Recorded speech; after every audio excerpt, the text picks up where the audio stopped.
Welcome back to my YouTube channel Zarina's accounting classes. आज के video में हम करने वाले हैं a question on double column cash book and उसमें जो 2 कॉलम्स होंगे वो होंगे डिस्काउंट और बैंक के। ठीक है, अब वो क्यों होंगे, कैसे होंगे, वो पूरा हम इस वीडियो में सीखने की कोशिश करेंगे।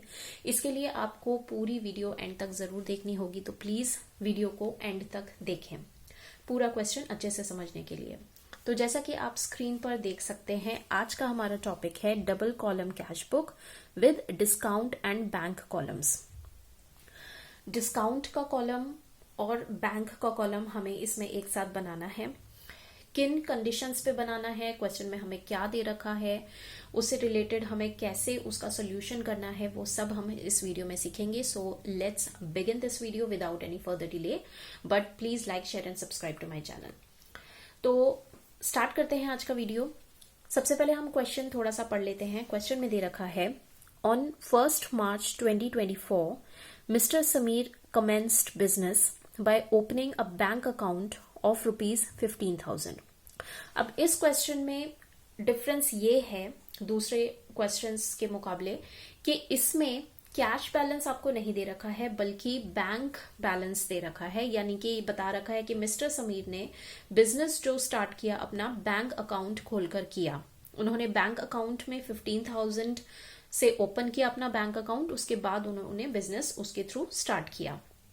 तो एक वजह तो ये बन जाती है कि हम इसमें कैश की जगह बैंक कॉलम बनाएं, और दूसरा इसमें कह रखा है prepare cash book assuming that all receipts are banked and all payments are made through cheque. Question में कह रहा है कि कैश बुक इस तरह से बनाइए कि ये मानकर बनाइए, ये अज्यूम करके चलिए आप कि जितने भी रिसीट हुए हैं बिजनेस को वो उसने फॉरेन बैंक करवा लिए हैं, यानी फॉरेन उनको बैंक में डिपॉजिट करवा दिया है जितनी भी उसको रिसीव हुई हैं पेमेंट्स, और जितनी भी पेमेंट्स बिजनेस ने की हैं वो सारी चेक के थ्रू की हैं। तो इससे ये पता चलता है कि जो भी ट्रांजैक्शंस हो रही हैं वो सारी बैंक के थ्रू हो रही हैं, चेक्स के थ्रू हो रही हैं, बैंक में डिपॉजिट हो रही हैं, उसमें कैश का कोई लेना देना नहीं है। तो इससे हमें हिंट मिल जाती है कि इसमें इस क्वेश्चन में हमें कैश कॉलम बिल्कुल नहीं बनाना है, कैश कॉलम की जगह हमें बैंक कॉलम बनाना है। प्लस इसमें जो ट्रांजैक्शंस दे रखी हैं उसमें डिस्काउंट की कई ट्रांजैक्शंस दे रखी हैं, तो साथ ही हमें डिस्काउंट कॉलम बनाना है। तो इस तरह से ये क्वेश्चन हो जाता है a question with discount and bank column. तो ये क्वेश्चन काफी थोड़ा लेंथी जाएगा, लेकिन आप इस क्वेश्चन को अगर कर लेंगे तो इसके बाद आपको और कुछ भी अलग से समझने की जरूरत नहीं होगी। ये एक फुल फ्लेज्ड क्वेश्चन है जिसमें सारी ट्रांजैक्शंस, सारे कॉन्सेप्ट्स इंक्लूडेड है। सो प्लीज इस क्वेश्चन को पूरा अच्छे से जरूर समझिए इस वीडियो के थ्रू। सबसे पहले इस क्वेश्चन का आप स्क्रीनशॉट ले सकते हैं, इसका स्क्रीनशॉट ले लीजिए।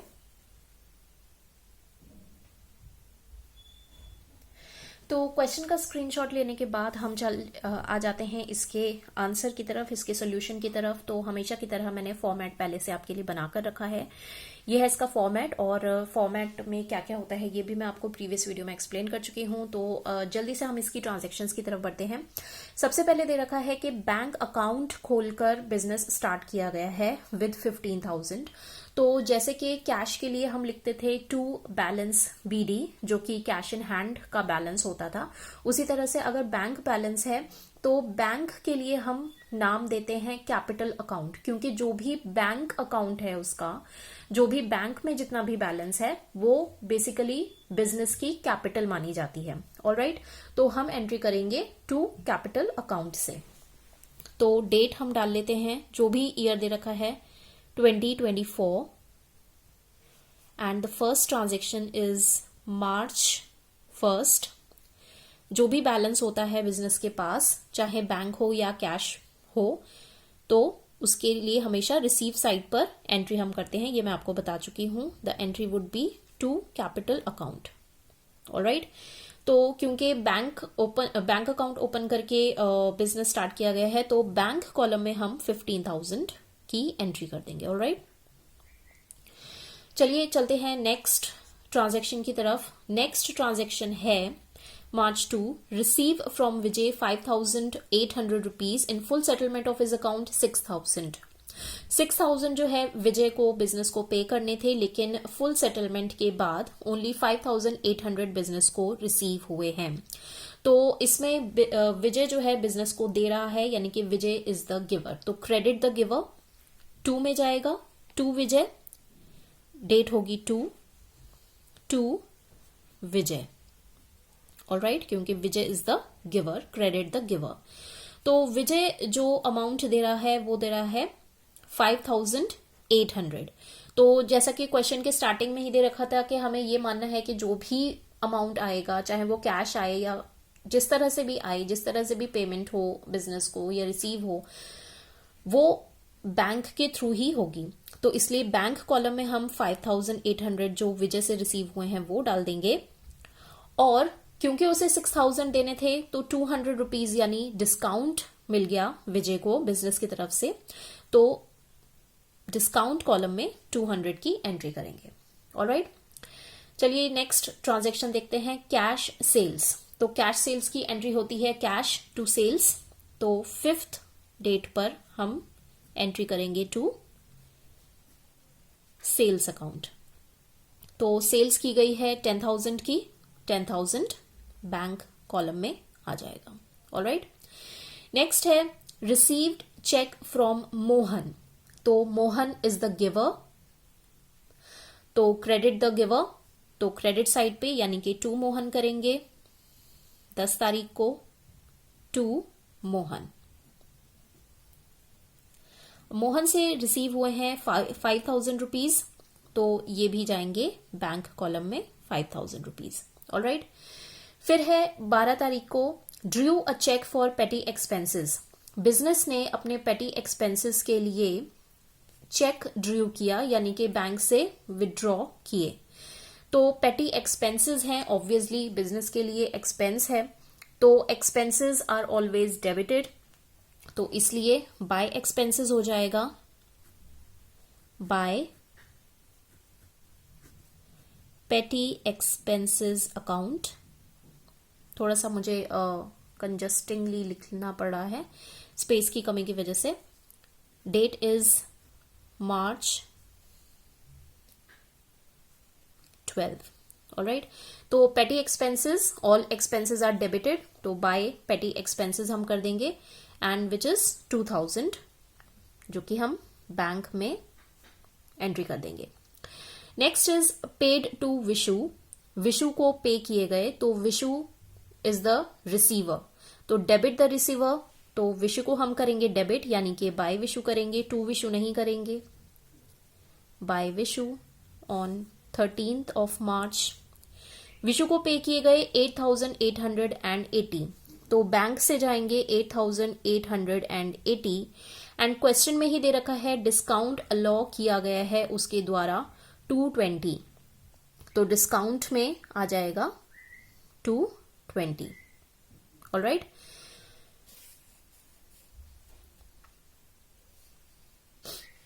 next is received from Balram a check towards payment of rupees 4,000 less 2% cash discount।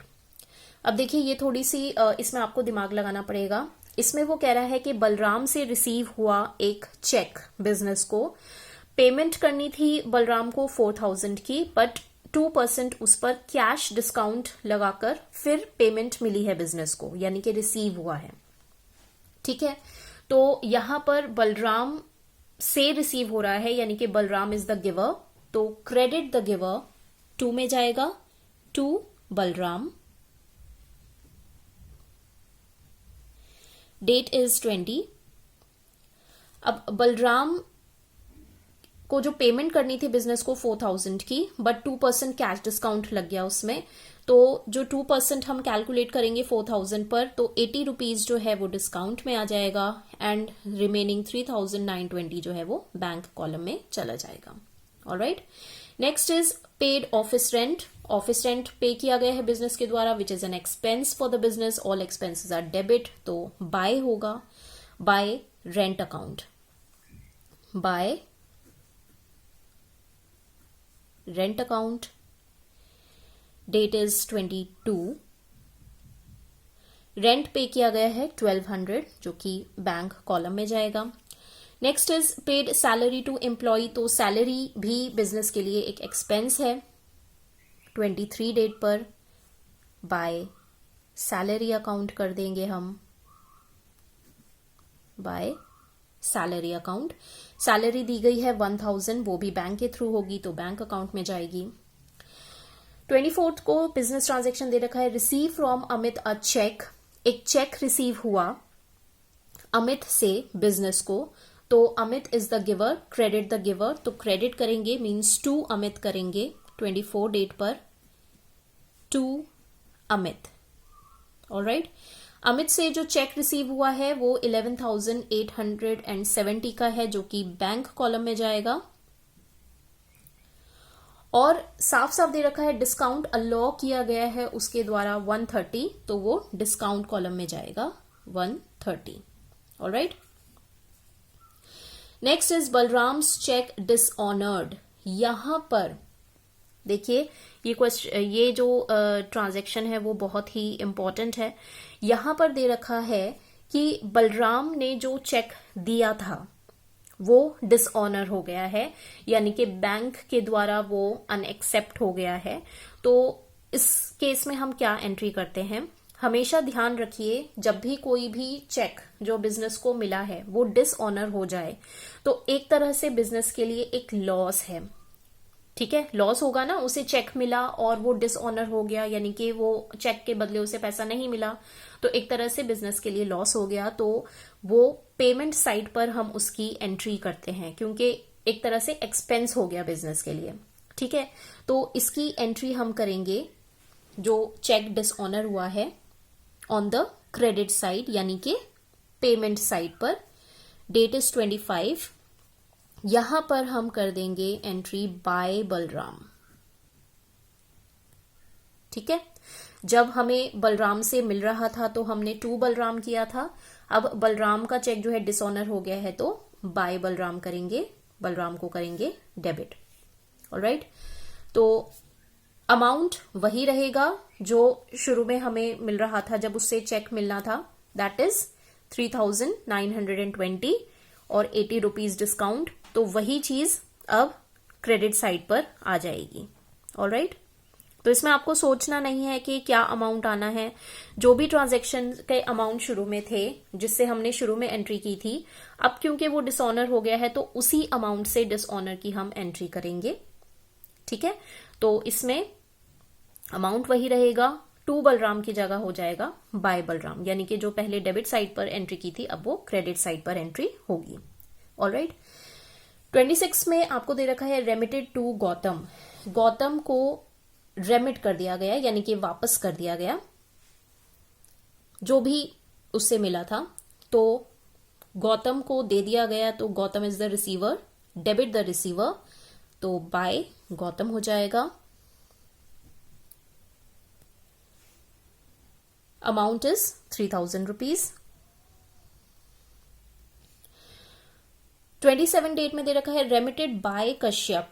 Kashyap ने रेमिट किया, यानी कि वापस किया बिजनेस को, तो यहां पर बिजनेस को वापस किया जा रहा है कश्यप द्वारा, कश्यप इज द गिवर, तो credit the giver to Kashyap.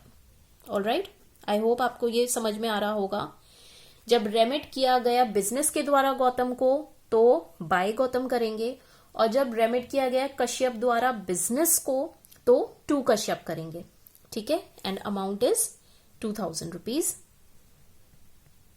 And the last entry is bank charges. तो बैंक चार्जेस एक तरह से क्या है बिजनेस के लिए, एक्सपेंस है, तो ऑल एक्सपेंसेस आर डेबिटेड, तो इधर एंट्री होगी by bank charges account. Alright, and that is 120। तो इस तरह से ये सारी एंट्रीज हो जाती हैं। अब आइए करते हैं टोटल। यहां पर आ जाएंगी टोटल रिसीट्स, तो टोटल रिसीट्स हो जाएंगी हमारी, इसका टोटल आ जाएगा 410 और इसका टोटल आ जाएगा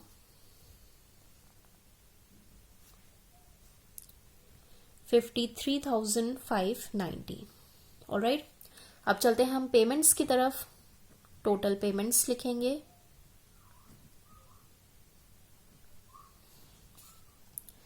यहां पर हो जाएगा इसका टोटल 300 और यहां पर हो जाएगा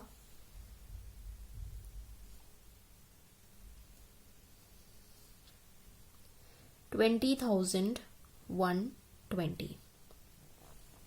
ऑलराइट, अब जैसा कि मैंने आपको बताया था हमें बैलेंस निकालना होता है at the last date of the month. तो 31st को ही हम बैलेंस लिखते हैं यहाँ पर by balance CD। By balance CD का मतलब ये है कि ये कैरी फॉरवर्ड होगा टू द नेक्स्ट मंथ।